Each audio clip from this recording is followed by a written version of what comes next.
सदर मुमलिकत कौन सा बड़ा इकदाम करने वाले हैं? निजी मुलाकात में डॉक्टर आरिफ अलवी क्यों ज़ारो कतार रोने लगे? सहाफ़ी चौधरी गुलाम हुसैन ने तहलका खेज इंकशाफ कर दिया। चौधरी गुलाम हुसैन ने दावा किया कि सदर मुमलिकत डॉक्टर आरिफ अलवी की अहम कानूनदानों से मीटिंग हुई है, जिसमें वो ज़ारो कतार रोने लगे और कहने लगे कि मैं अब क्या जवाब दूंगा, मेरी कौम रो रही है, लोगों को 2 वक्त की रोटी नहीं मिल रही, मुल्क का बेड़ा गर्क हो गया है, मैं सदर किस चीज के लिए बनकर बैठा हूँ।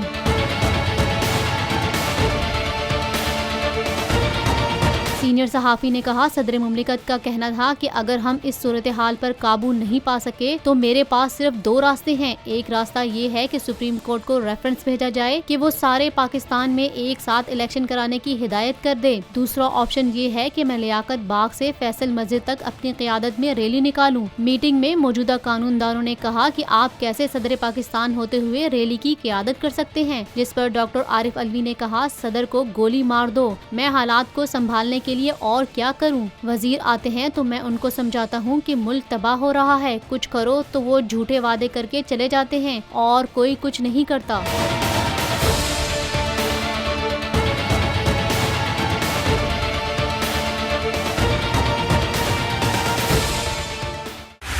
बोल उड़ाएगा सबका होश, भूल जाएंगे सब अपना जोश।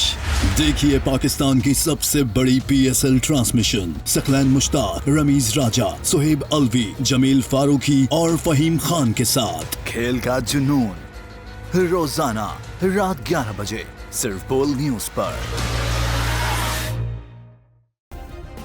सब्सक्राइब करें और बेल दबाएं ताकि कोई खबर रह न जाए।